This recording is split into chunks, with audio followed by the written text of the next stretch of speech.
All right, picking right off where we left. I want to talk about a few things that really catered my style to really developed my style from a very young age. I remember being a kid over at my man Crumb house. We was all kids, probably 10, 11, you know what I mean? Watching videos, TV, and I was Marky D at that time, Prince Marky D at that. So, so I'm Marky D, you know what I mean? And I'm rapping, and Wally, he had a nephew, Oren, who was the same age as us all. But Oren, he used to rap too. And we rapping or whatever. And then I remember Wally just being like, I said a rap to him. This guy, this dude thinks different, man. He's something else, man. He always been super mature in his thinking. You know what I mean? I got to give him that. So, I mean, we just kids. And I'm rapping to him. And I'm like, how you like that joint? And he like, yeah. He like, but you not talking about nothing. It's like you kind of going all over the place.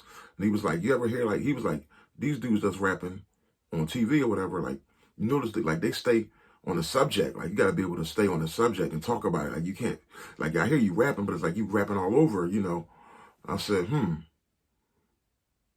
I'll never forget that day.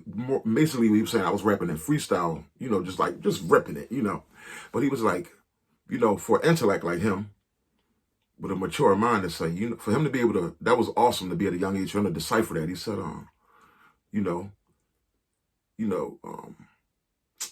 you rapping, you ain't really staying on no topic though. What you talking about though? Like what you saying? And I said, wow. I took that from him. I said, wow. That's why it's great to not have yes men around you, whether young or old. And that's why people talk about the importance of day ones. If you can keep a good relationship with your day ones, that's so important. Because as you'll hear, as far as with Bappa, and then like even with my man Littles, he was a day one. You'll hear his story come up as we go on. But my man Crumb, you want people that's going to pull your coat, you know what I'm saying? That's not going to just be yes, man. So Crumb said that to me, and I marinated on it. Once I always listen to people who listen to me. I listen to the listeners, you know what I'm saying? So I marinated. I said, dang, he got a point. Boom. From that day on, I became a better MC. As a kid, 11-year-old, I began to be able to rap. I started focusing more on rapping on topic, and also I could rap on it. I could pick a concept and just stay on it. 3 verses. I could bring you from a beginning, a middle, and an end. I could bring you from a beginning, a middle, a climax. I could flip it, man. You know what I mean? And I think that could be one of the reasons I also became a great storyteller. And you got to remember, storytelling that's one thing I am. And we'll go on more about that, which Beanie Siegel even stamped that. You know what I mean? My ability to storytell. I'll never forget that, him saying that I could teach him he could teach me some things. He's like, and I could teach him some things. He was like, it's like as far as the way you tell these stories, like your narration. So that was amazing for me. We'll get into that. That's a sidebar. Anyway, so from that day, I was a better MC. The ability to be able to rap, pick a topic. Like it's great when you see me doing freestyles, but it's great to be able to make a topic, be on the subject, be able to do a subject matter. That means you can make stuff that goes on an album. That means you can make great stuff. It helped me immensely for the rest of my life. Him coming out and speaking up on that. Next would be, man, what's the other thing? Oh, okay, rapping on the beat. I remember middle school, probably like 6th grade. Me, my man Howard. Howard says, yo, we gonna go to this crib after school. It's these people that I know that they could put us on. They was like a management crew, right? They was actually connected. A lot of y'all don't know this. I believe Left Eye, rest in peace, her soul, is from Philadelphia. It was amazing. It was a manager crew. These were her peoples. And we were young. He like, yeah, we gonna go over there and spit for him. They were up like Pasco, like right across from the Pasco projects at that time. So he's like, yeah, we got an appointment. You gotta go up there at 6 o'clock, or it was like 5 o'clock or something, and go. We gotta rap for the boys. You know what I'm saying? So I'm like, whoa, we going up here. Whoa, like, we might get put on. We young. This would be somebody, whatever. So we go up there, and me and Howard, up to that point, basically just been rocking acapellos. It wasn't no YouTube era, nothing like that. So it wasn't a whole bunch of instrumentals going around. But there were some, and I'm going to tell you where they were. But we were so used to just rapping acapella, you know what I mean? That as the Untouchables, you know, we was teaming up together in middle school, Shaw Middle School. So we go up there and we rap, and they're like, all right.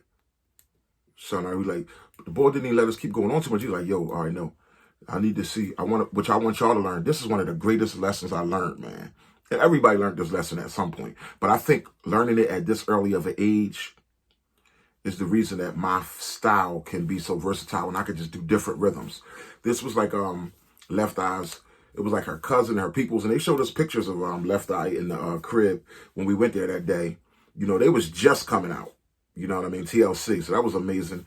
But we just, you know, this was like her, like peoples, like people that she was connected with. I don't know if it was her direct manager, but it might have been the guy who like started her or whatever. But these were her people. There was some girls in there. They were her people. So, but I remember the boy was just being serious with us. We was young boys. He was cool with the talent. He was not impressed. He was just letting us know, like, yo, I want y'all to learn how to be able to rap on a beat.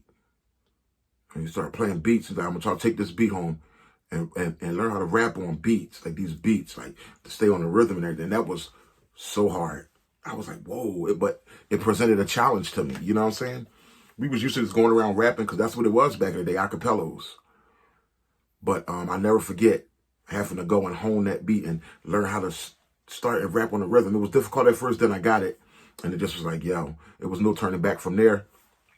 I would always get the CDs, go get people's CDs, the singles. You have to get a single from Tower Records. Back when CDs were big, when the CD came out, or cassette tapes actually first. When cassette tapes get the single, they would have the instrumental on the other side, which is just the straight beat. And I would just rap on, just play the beat, rap, Tough Crew instrumental, rock on. Me and my man Bop, we was Double Impact back then. I'm gonna get into him, that's a separate story. We would rap on that beat. All right. But on that, developing rhythm, man, that was amazing to me. You know what I'm saying? And just those were some things that were very instrumental. Now I want to get into what put Big Poe on the map. And there was a bunch of things that put me on the map. For one thing, from a young age, I was never afraid to rap. I was rapping all over the place, battling people everywhere I went, from schools, here, there. People wanted to rap. I was just willing to rap, giving it. And I would always tell my man Bop that was one of our secrets, like, yo, rap, man. Because Bop was a laid back, you know, introvert, you know, real cool dude, you know, but he could rap. I want to get into his story later, though. But anyway, that was one thing I would let him know. No, man, we got to rap. No, I'm telling you, rap. We're going to go rap here, rap there. Wherever you at, let them hear something, man. Somebody want to hear something. And I'll tell that to the young generation today, or anybody out there rapping. Somebody want to hear something, let them hear something. You know what I'm saying? Let them hear just a little something. Let them hear something, man. It's always good. Before the Instagram, before Facebook, before YouTube, before MySpace, there was none of this social media, guys. There was no cell phones, no texts, no videos you could send. And your buzz, the way your name got out was your buzz from where you rapped at. All the people who would crowd around, hear you rap, they would go spread the word to others. Wherever you would go, people you would battle, that's how your word spread, the people who heard you. So even if you were just at a barbecue chilling, somebody wanted to hear you, let them hear you. That's how your buzz was spread back then. It was strictly word of mouth. See, I come from that gladiator school. You know what I mean? I'm cut from a different kind of cloth, bro. You know what I mean? That's why I tell you, I'm before the YouTube era.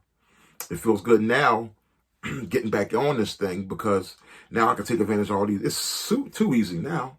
I'm not saying it's not going to be hard work, but it's easy. I could make videos, record them. I could send you flows. You know what I'm talking about? I ain't got to travel all over the place. You know what I'm saying? But anyway, what was it that put me on the map? I will say it was the consistency that put me on the map. Of course, battling everybody everywhere I went, from the Most Wanted to the high schools, freeways, and the high school, sparring with Freeway, the Most Wanted in the high school. That's another story. We'll get to that on the Freeway story. We'll get in the Most Wanted on the Most Wanted story, meeting Most Wanted. I'm going to do separate stories for all these different events and people, okay? So y'all got to tune in. Make sure you subscribe to the channel. You're going to get the goods, the real goods. What put me on the map? Okay. Already doing my thing as a young boy, rapping. Now I'm out in the street game. You know, now I done went through the high school era, dropped out of high school. I'm deep in the dope game, but I'm still rapping. You know what I mean? Still rapping. And I'm at the crib one day. Remember, there was not even no, at this particular time, there was no cell phones. I mean, back in the day, way back, you had the old school big block gray cell phones, but they had faded off by then. And this was a time when there just were no cell phones. And I happened to be in the crib, not out grinding. I happened to be in the crib one day, and my phone rang. Hello? Hey, yo, Poe. It's your boy Littles. It's Littles.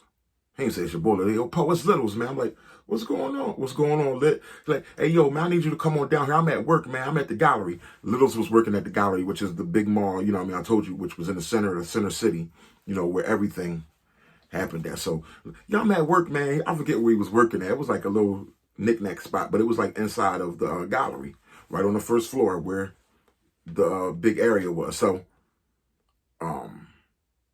yeah, I need you to come down here, man. Eat these cats, man. You know, they having this Source magazine. I'm like, what? Mind you, I was getting Source magazine's monthly subscription due to my, thank God for my mom.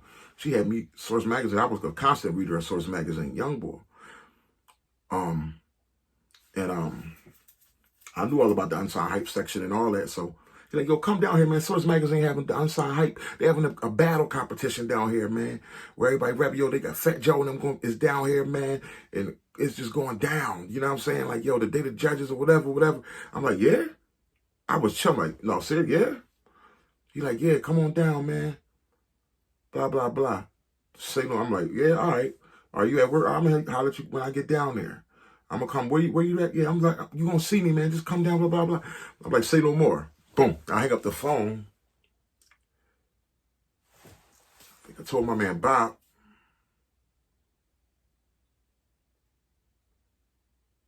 And we get on the trolley to go down there. Now, if I'm not mistaken, Bob might have came down, met me down there. But regardless of what, I know Bob was there. But, yeah, I think Bob came down there with me, whatever. But, I go down there, I see Littles at this, and I go down there, and it's like big. Like, you see people, just crowds of people. The gallery is like packed. And people like MCs are signing up for the battle. I'm like, yeah, I walk up, you know. So where do I sign up or whatever? And this was the day my name actually became Big Poe. Because I'm like, where do I actually sign up or whatever?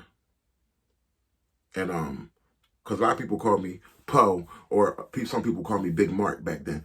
But the Poe was going, it started with polo, like being like a polar bear. So just so everybody know, it has nothing to do with, some people's like, is it, because, you know, some people when they hear the word Poe, they think of Alpo from New York. You know what I mean? I'm like, nah, that ain't where I got my name from. I got my name from polo. At high school, at one point, I wore a whole lot of polo.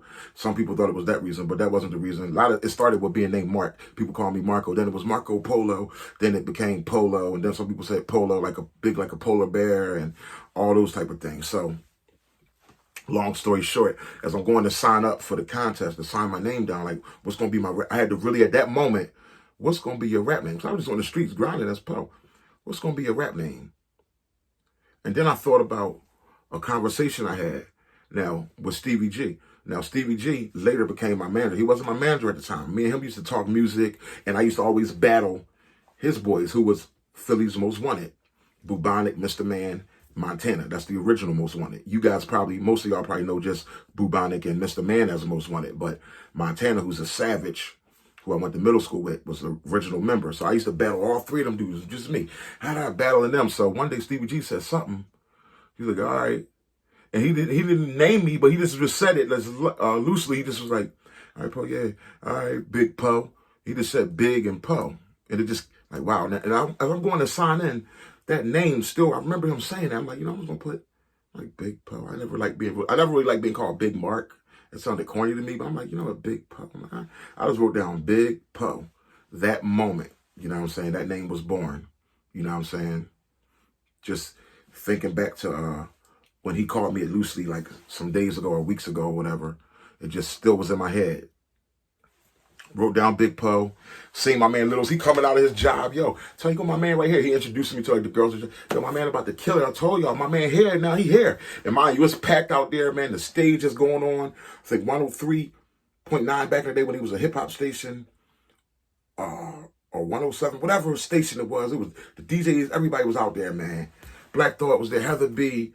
Car Mega. It was insane. Like, it was insane. Philly don't have no officers. Philly ain't used to no stars or nothing like that. So we don't get those things. So you talk about Heather B on the judge board. Fat Joe on the judge board. Car Mega on the judges. You know what I'm talking about? Or you know, so it was like, or no, Car Mega, I think. Yeah, he was there, but I think he was one of the judges also. But it was just like, you had a judge, and it was just like, yo, it was on some like America's Got Talent stuff. We got the judges and the staging. And that day, I'm like, yo, I'm just gonna go through these balls. Bop, if he was with me when he first came, he didn't sign up. He chilled. He fell back.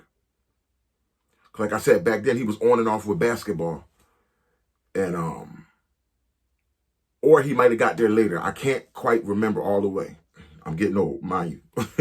But anyway, I'm up there.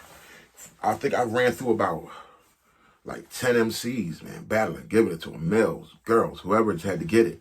You know what I mean? And it was just crazy. Some people was like, hey, freestyling. You know, there was supposed to be a freestyle battle, but you know, freestyle, listen. All these people here, I'm going to give you everything I got. I can freestyle on top of the head, but I'm going to give you my best, man. You talk about, I foreseen a future and deals. I wanted to become a star. I'm seeing people who I looked at on videos, like you got a Flow Joe. You got a Flow Joe when he first came out. Now you talk about Fat Joe, the Don. He was the Don Cartagena. He was down there promoting his Don Cartagena joint, the joint he had with Puff. I think he performed it too that day. So you talk about, man, all these people. I'm like, man, I'm trying to do this thing. I'm about to slice y'all cats with the real. So I'm giving them the real. Some cats was doing writtens too, but some was trying to freestyle, but they was doing writtens. They just were mad. They couldn't raise to the level I was at. You know what I mean? A couple of MCs, only like one or two of the MCs was salty. You know what I mean? Much love to them though. Because they showed me love when I seen them again in New York, but a couple of MCs was a little salty, you know. Yeah, or people just throwing some shade, but I sliced through like 10 MCs and I'm talking about Fat Joe, the crowd going crazy. They're jumping up out of their seats. He's going crazy. You know how he does. Thought Heather B, like, dude, I'm like jumping off the stage, giving pounds, like they jumping, giving high fives, going crazy. I'm getting like all 10s. I'm like battling. I mean, a person goes and I'm just slicing it, man. Going raps. I mean, all the hard work that I've done over the years of wanting to be a rapper and like, you know, just the many hours I put in, and it was just all coming to fruition at that one time on the biggest stage, you know what I mean, ever. You know what I mean? In Philadelphia, the whole gallery packed. And with a chance to go to the finals, which I did to be written in the Source Unsigned Hype magazine. That's a long story short. I'm gonna individualize that story. I'll get to that another time. But that was just like crazy. So I won, man. It was just insane, man. Never forget the feeling of insanity. And all those people, you got to remember, wasn't no internet, social media, none of this at that time. The whole gallery, that was all of Philly. Galleries in the middle of Philadelphia, Southwest Philly, South Philly, West Philly, Northeast, Germantown, nice, all of that there. Around there, you know what I'm saying? So everybody, people was there deep. It was super packed. So they all, just imagine, I won. It was unbelievable feeling of euphoria. Like, yeah. And all those people disperse out into the communities. So what do you get from that? Word of mouth buzzing everywhere. My man Crumb told me a girl had was talking, one of his girlfriends, like, yeah, this boy Big Poe, like, yeah, that's my homie. Like, it was just buzzing everywhere. Before you know, I'm like being interviewed after the joint, and it's just like crazy. One of the boys from Terror Squad was like, yo, man, came over, yo, Fat Joe, man. Yo, Joe likes you, yo. Joe likes you. Like, Joe, yo, he's feeling you, man. No, he's really feeling you. Like, yo, man, give me your phone number, yo. Like, yo, you know what I'm saying? Never got a call. Probably he was busy on this Don Cartagena album or whatever. But I think it was Tony Sunshine, one of the boys from the Terror Squad, because I knew that he was feeling me because he was going crazy. But they came up to me like during the competition still. Like, yo, give me your number, bro. After, like, yo, you got like, And this was like shortly after Big Pun died. You know what I'm saying? It was, which was crazy.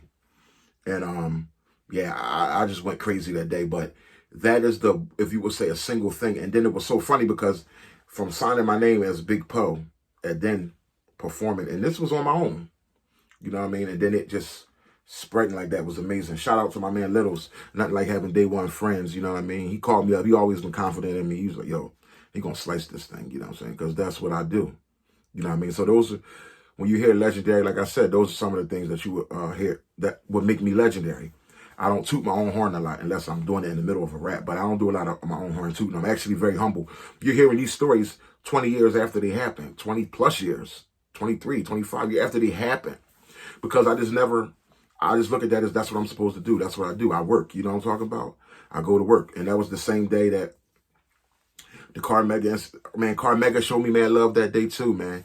And he was talking about me being down with him. He had an independent thing going on. He was talking to me with his team, his manager, and they wanted to hook up. But in my mind back then, independent was smart. We didn't understand the power of being independent back then. You just were a kid. All you seen was the BT and MTV videos. The people on the posters, all you seen was the popularity and really the fame and really wanting to go all the way. So I was hearing Carmega, but I wasn't really hearing him back then. But I knew who he was, gave him mad respect, and I appreciated the love. You know what I mean? But my mom was on some, yo, I'm going to go, when we go to New York, we're going to rip it. I'm going to get one of these New York deals. But mind you, this was done all on my own. My man Littles called me. I went and did that on my own. I was a guy from the street grinding. I never had nobody catering me, taking me to the studios and all that type of stuff. Stevie G did those things with Most Wanted. He was catering them. They were always doing like skate parties and different stuff. He was polishing them, keeping them in the studio and stuff like that. And actually, I remember Most Wanted was 4 members. It was actually a boy named Khalil was one of the original members also. Khalil, I went to middle school with him. Used to rap with him in middle school. Same thing with Nas in middle school. Then I met Bubonic and Mr. Man shortly after. You know what I mean? But Most Wanted, they were catered to. Like Stevie G, really, I mean, Stevie G has roots in the street. I'll go, you know, that's a whole nother story we'll do a whole different segment on the Stevie G story and how he became my manager for a short period of time. But much respect to him, much respect to everybody. Just wanted to share a little bit of this with you guys, man. But that was all on my own. So if back then wasn't nobody doing it independently, if we knew the power of independence back then, I would have did more independently, such as how major figures, when they put out their own put out all those mixtapes, when they started really, really buzzing real hard in the city. First of all, it was an army of them. See, I didn't have a bunch of rap people around me, really. It was just me and my man Bop. But, like, they had just, they had the understanding. You got to give it to them at an early age. Gilly and his cousin Wallow, you know what I mean? Much respect to them. For them to do it the way they did it, they put those tapes out, and that's what separated them. Now, I put a tape out. It was shortly later. We'll get into that. Deuces Wild, me and my man Bop. Which was amazing in Southwest Philadelphia, and it creeped into some places, some areas. But overall, the way that they pushed, I mean, they had an army of cats, man, major figures, and they all stuck together. You know what I'm talking about? That's the thing. Where I'm from, Southwest, everybody don't always stick together like that. And they did their thing, and they pushed those tapes out there. You know, it was just a powerful thing. It was like a Wu-Tang movement, the way they did it. Much respect to all of them. Love with all them brothers. Much love to all them brothers. But just wanted to touch on some of the things that really made my style significant, and touch on if there would be one thing that really put me on the map. And then I'll go on to the rest of the story on the next segment with the New York situations and stuff like that. Give me a minute. Your boy Big Poe. Holla back.